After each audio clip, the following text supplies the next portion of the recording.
লিল আলামিনের মার উপরে উইরা গেলে বেয়াদবি হবে। আমেনা বলেন সকল পাখিরা আমার দুই পাশে গুইরা যায়, আমি আমেনাকে সালাম জানাইয়া যায়। কি আশ্চর্য! আমেনা বলেন আচ্ছা কি আমি সন্তানের মা হব, আমার তো এমন কোনো অনুভব হয় না। আমেনা কয় একদিন গভীর রাত্রে নিরিবিলি বসে আমি দেখতেছিলাম পেটে সন্তান আছে কিনা। কয় খালি বলে সন্তানের মা হব, কই আমি তো কোনো অনুভব করি না, বোঝা না, ভারী না, বড় না, ব্যাপারটা কি? একদিন লক্ষ্য করে পেটের দিকে তাকাইয়া দেখি পেটের ভিতর থেকে একটা নূরের জ্যোতি বাহির হইতেছে। আল্লাহু আকবার! এমন কড়া নূরের জ্যোতি যার দিকে আমি আমেনা চাইয়াই থাকতে পারি না।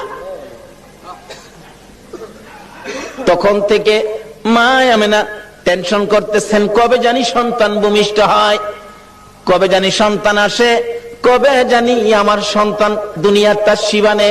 আমি কাকে বলবো? নাই আমার কেউ অসহায়। আমি চোখের পানি ছেড়ে দিলে আব্দুল মুত্তালিব ডেকে ডেকে বলেন, বৌমা আমেনা তুমি কিসের ব্যথায় কান্দো? বাবাকে খবর পাইলাম আমার নাকি সন্তান হবে।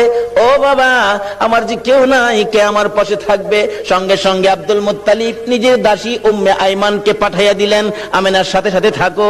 আবু লাহাবের দাসী সুয়াইবাকে ডেকে বললেন, তুমি পাশে পাশে থাকো, আমেনাকে তোমরা সবাই দেখে দেখে রাখবা যাতে কোনো বিপদ না হয়। যেদিন মক্কা নগরী নবীর আগমনে খুশিতে নাচতেছিল, আল্লাহু আকবার, পশু পাখিরা একজনের কানে আরেকজনের খবর দিতেছিল, আজকে বলে রাহমাতাল লিল আলামিন দুনিয়ার জমিনে আসবে। এই খবরে মক্কা নগর, বালুর কণা, এমনকি খানায়ে কাবা পর্যন্ত খুশিতে নাচতেছিল, আল্লাহু আকবার। আব্দুল মুত্তালিব বলেন, আমি ওই দিন সন্ধ্যার সময় খানায়ে কাবার দরজার পাশে বসে বসে কাঁদতেছিলাম, ও খানায়ে কাবার মালিক, আমার বৌমা আমেনা অসহায়, সন্তান হবে, তুমি কিন্তু আমার বৌমাকে সাহায্য করো। এইভাবে কাঁদতে কাঁদতে কাঁদতে কাঁদতে রাত্র যখন 2টা 2:30 বাজে গেছে, হঠাৎ করে দেখি আকাশে বিকট শব্দ হয়েছে। তাকাইয়া দেখি আকাশের দরজা খানি খুলে গেছে, চারদিক এই দরজাখানি সাজানো হয়েছে, আল্লাহু আকবার, সুন্দর করে সাজানো হয়েছে। তার সাথে সাথে দেখি 3 থেকে 4 জন মহিলা ডান হাতে নূরের বাতি লইয়া জান্নাতি সুন্দর শাড়ি পরে পাখির মতো উইরা উইরা আসতেছে।